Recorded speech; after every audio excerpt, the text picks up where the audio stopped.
Es muy claro que en un contexto de estabilidad como el que se vive en la Argentina y con el crecimiento que hemos tenido desde 1990 a 1994, el clima es mucho mejor que el que se vivía en el pasado en la Argentina, a pesar de la recesión que sufrimos en el año 95. Pero esa recesión está quedando atrás.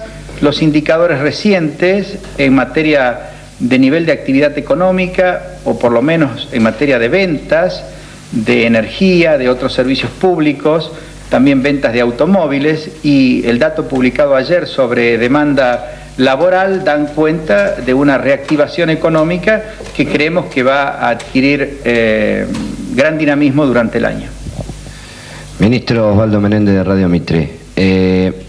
A ver si nos puede especificar usted bien, porque han salido varios funcionarios a hablar sobre el tema.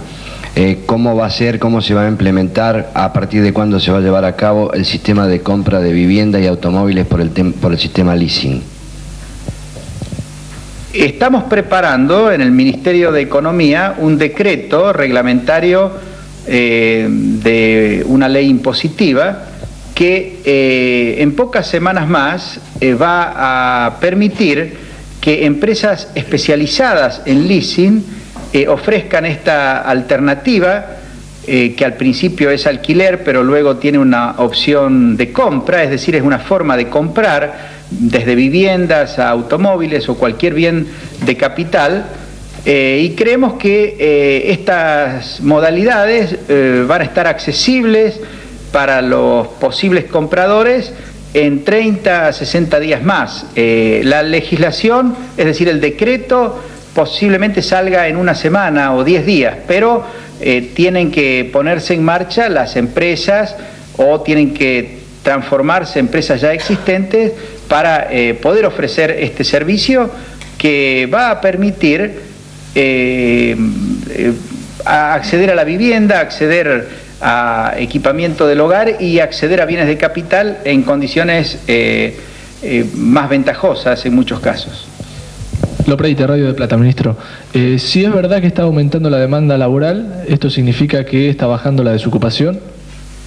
Bueno, eso lo veremos cuando se haga la encuesta de hogares durante el mes de abril y hasta mediados de mayo y podamos publicar los datos.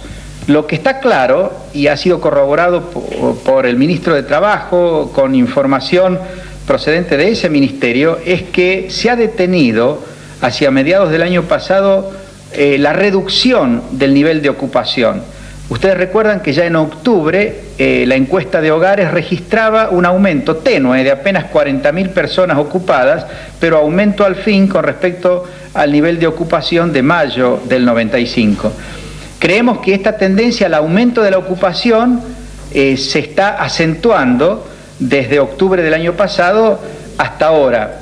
Pero, ¿qué pasará con la tasa de desocupación?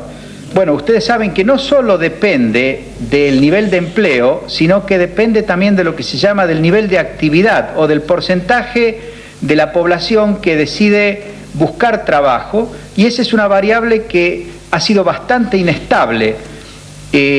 Apenas el 38-39% de la población trabajaba o buscaba trabajo, es decir, declaraba querer ser población activa en la década de los 80 y hacia fines de los 80 estaba en ese nivel.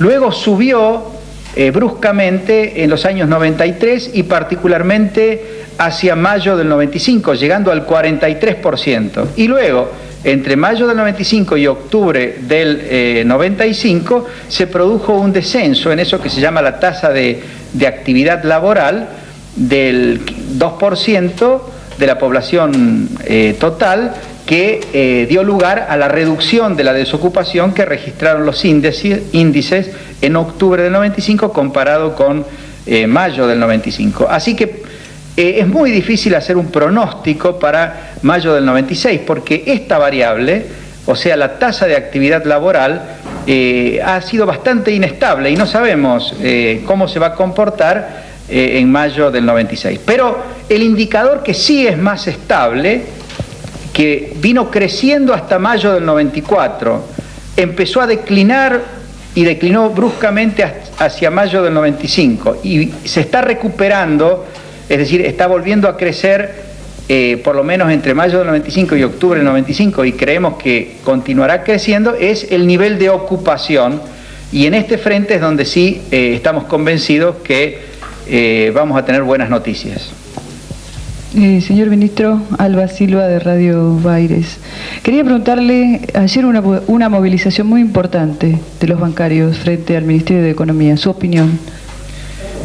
Claramente, los dirigentes de la asociación bancaria, que han movilizado, como usted dice, a un número importante ayer de trabajadores bancarios, alrededor de 5.000 según la policía, están defendiendo un privilegio que no tienen otros trabajadores, porque ellos consiguieron en el pasado que se dispusiera un impuesto que pagaban todos los argentinos que piden prestado, porque encarece la tasa de interés, y que tenía por destino el financiamiento de la obra social bancaria.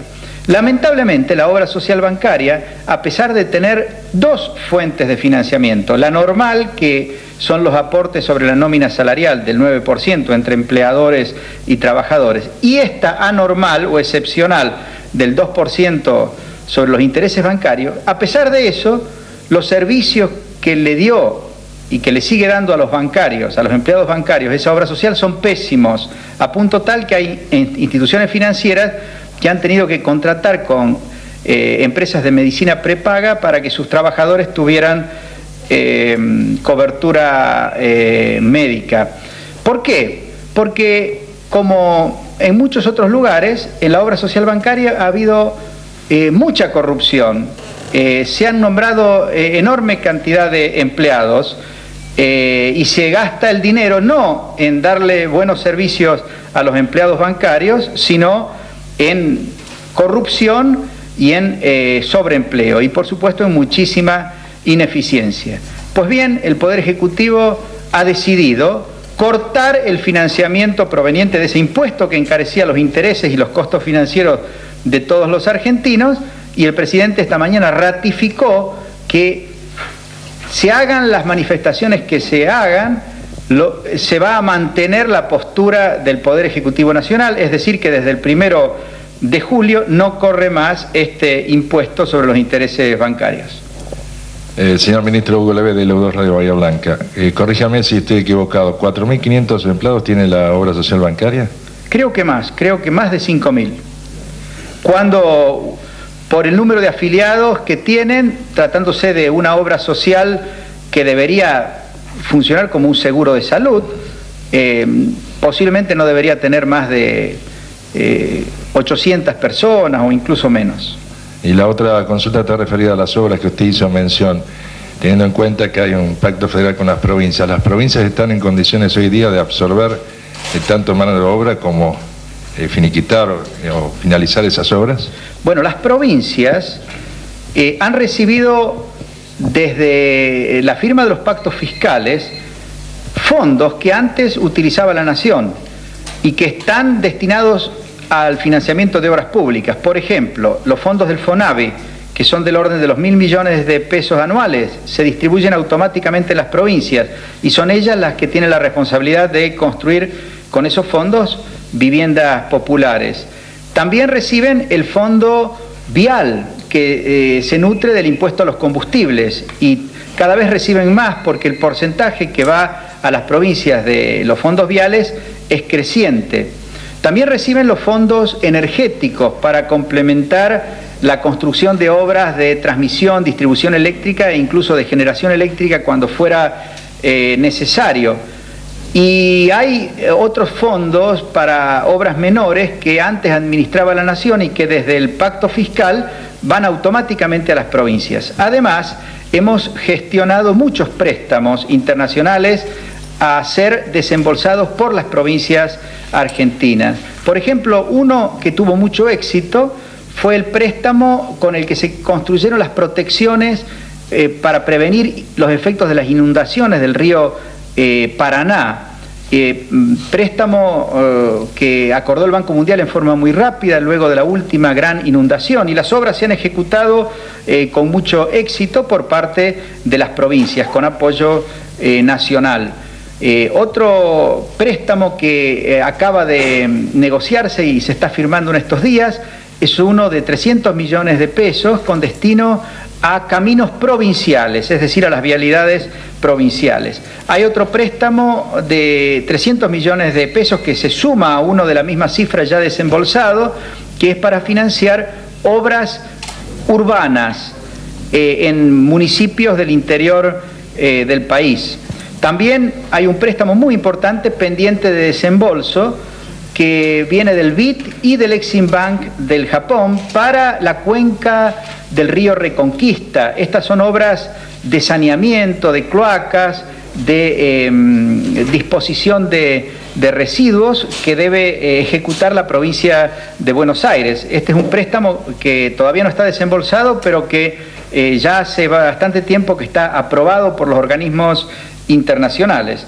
Así que las provincias disponen de recursos para ejecutar obras públicas en sus respectivas jurisdicciones, que son complementarias de estas grandes obras públicas nacionales que impulsa con sus presupuestos o con recursos privados a través de la concesión el gobierno nacional.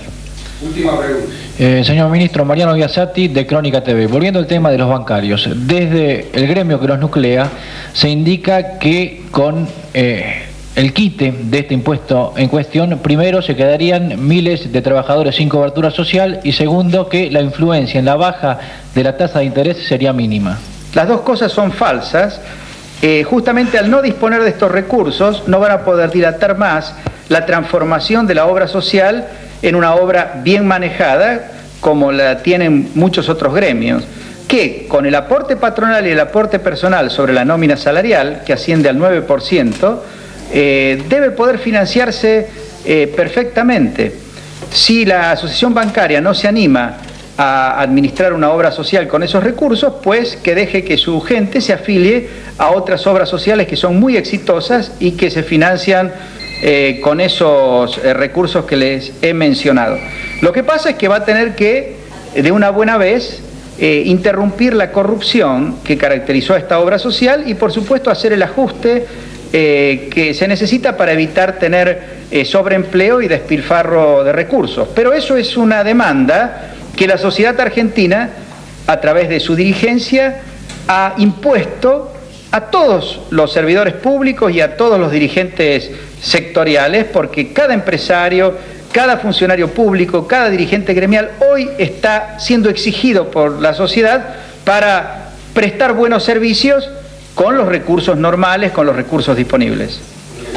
Y con respecto a la tasa de interés, es obvio que si disminuye un impuesto sobre la tasa de interés que hoy los bancos están trasladando a los tomadores de crédito, la eliminación de ese impuesto va a ayudar a disminuir el costo del crédito tanto para las familias como para las empresas. Además de la eliminación del aporte a la obra social bancaria, hemos producido una reducción del IVA a la mitad, sobre todo para los préstamos destinados a consumidores o a familias argentinas, y además hemos convenido con las provincias la reducción o eliminación del impuesto a los ingresos brutos sobre los intereses, también la eliminación del sellado en garantías hipotecarias y en documentos. Todo eso tiene que provocar una disminución importante en el costo del crédito, tanto para las familias como para las empresas argentinas. Ministro, una más. Con respecto al archivamiento de la causa contra Yabran, ¿qué opina usted? Que yo sepa, todas las causas que estaban en la justicia continúan, y el informe de los 5 fiscales, que a mí me parece muy bueno y que vale la pena ser leído, se agrega como elemento en cada una de las causas para que los jueces tengan en cuenta las interconexiones evidentes que hay entre todas estas causas. Así que no hay tal archivo.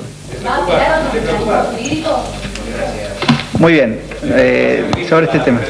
Hay aparentemente de criterio entre Abuela y Turbe, el procurador general y los fiscales que trabajaron en investigación. Uno dice no hay motivos para seguir investigando y otro dice que sí. No, yo creo que hay grandes diferencias de criterio entre la publicitación que hizo el señor Wences-Bunge, empleado de Jabran, del informe del procurador.